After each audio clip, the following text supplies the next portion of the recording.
Growing and caring for Arrowwood Viburnum, Viburnum dentatum, in your garden can add beauty and interest with its stunning clusters of white flowers and vibrant berries.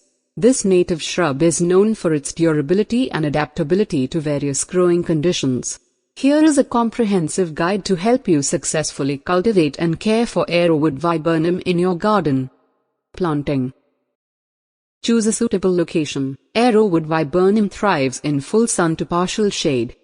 It can tolerate a wide range of soil types, including clay and loam. Planting time. Spring or fall is the best time to plant Arrowwood Viburnum. Dig a hole slightly larger than the root ball and ensure the top of the root ball is level with the soil surface. Watering.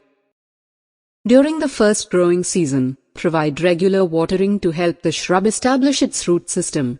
Keep the soil consistently moist but not waterlogged. Once established, Arrowwood Viburnum is relatively drought tolerant. However, it will benefit from supplemental watering during dry spells. Soil. Arrowwood Viburnum prefers well-draining soil but can tolerate a range of soil types. Adding organic matter like compost to the planting hole can improve soil fertility and drainage. Conduct a soil test to determine the pH level. Aim for a slightly acidic to neutral pH range for optimal growth. Mulching.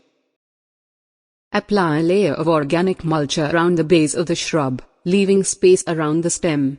Mulching helps retain soil moisture, regulate soil temperature, and suppress weed growth. Maintain a mulch depth of 2 to 3 inches and avoid piling the mulch against the stem, as it can cause rot. Pruning. Prune Arrowwood Viburnum in late winter or early spring before new growth emerges. Remove any dead, damaged, or crossing branches.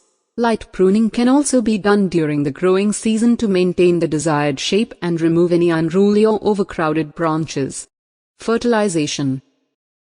Arrowwood Viburnum generally does not require heavy fertilization if planted in nutrient-rich soil. However, applying a balanced, slow-release fertilizer in early spring can support healthy growth. Follow the manufacturer's instructions for appropriate application rates to avoid overfertilization. Berry production. Arrowwood Viburnum produces attractive berries that provide food for birds and other wildlife. To encourage abundant berry production, ensure you have multiple plants for cross-pollination. Pruning should be done immediately after flowering to prevent removing potential fruiting wood. Wildlife benefits. Arrowwood Viburnum is a wildlife-friendly shrub, attracting birds and butterflies with its flowers and berries. Consider incorporating it into wildlife gardens or naturalized areas to enhance biodiversity. By following these guidelines, you can successfully grow and care for Arrowwood Viburnum in your garden. Its beauty, versatility, and wildlife benefits make it a valuable addition to any landscape. Enjoy the clusters of white flowers, vibrant berries, and the ecological value it brings to your outdoor space.